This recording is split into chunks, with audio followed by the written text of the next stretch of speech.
What's interesting is the longer people watch something, the more likely they are to keep watching. So you don't have to try as hard in the hypothetically back half of a video as you do in the front. Like even right now, we're so deep into this where a lot of people listening are probably just going to keep listening relatively close to the end unless we just have a really boring part of this conversation because they're just in it. They're immersed.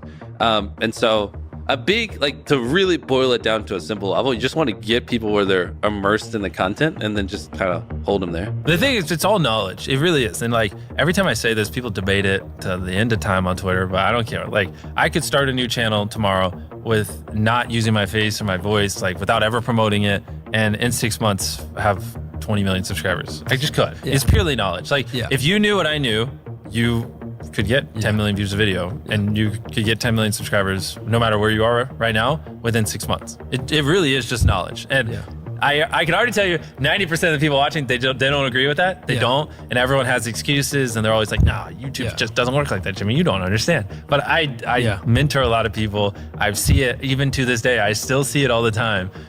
It is possible. It is simply knowledge. And the second you accept that it is knowledge and you start your, for me, 10,000 day journey of learning, for you, whatever it is, if you want to be less hardcore, and like actually figuring out, you know, what makes a good video, what does my audience want, how can I elevate, and then you take that knowledge and you just assume that I will never understand what the perfect video is, and every single day I just need to be devoted to learning as much as possible and improving as much as possible, and I got to improve every video as much as I can. Then there you go. There are tons of viral ideas that people can do that don't require money. It does not require money to go viral. Like at one point, one of my most viewed videos was like spending 24 hours in a desert. We just grabbed a tent and some stuff and we went in the desert. And it got like 60, 70 million views. I have so many videos where we spent hardly any money, like the no food one, or I'd have to pull up the channel and go through it, that have gotten tens of millions of views, and they would have gotten 10 plus million views even on a small channel. So people who say, oh, well, I could be MrBeast if I had money. Well, A, I didn't start off with money. I was poor, I had no money, and it took me like 7 years just to buy a camera, saving up from YouTube. And B, some of our most viewed videos, literally, like anyone can do. The best way. With Google Workspace, Drive lets you easily search your files, making videos, PDFs, and over 100 other file types accessible from wherever you are.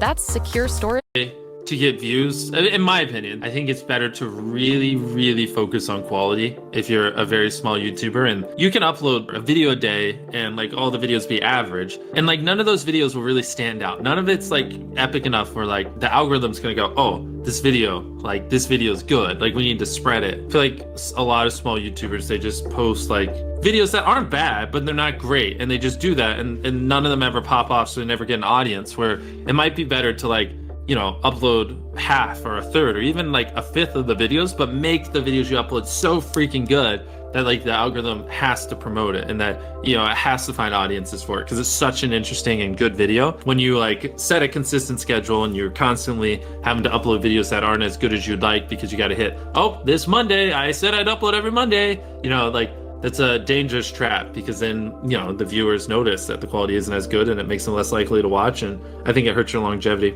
A lot of times people, oh boy, it's like they think their videos are better than they are, honestly, and they tell them, Jimmy, tell them. I mean, they do, and you have to that, and they have horrible friend groups, because you really are like the type of YouTubers you hang around, and so like a lot of times I'm just like, what you're saying is wrong. Who told you this? They're like, well, this guy, and it's like, well, they're wrong. It's not true. There's no such thing as a perfect video. Like someone should always call you and it on your video, because it could be better. Like that's because imagine if someone does that every video and you upload hundreds, if not 1,000 videos over the next 10 years, and every single time someone's critiquing you and you're applying what they're critiquing. Like imagine the compound effect over that time span. It's invaluable. People think it's like, oh, well, it's all like CTR and stuff like that. But a big thing that everyone underestimates is it's what was your experience with your last video? If people loved the last video of yours that they watched, they're more likely to watch your next one. For the YouTubers watching this, when people watch your video, they go, okay, that was good, but like that's enough of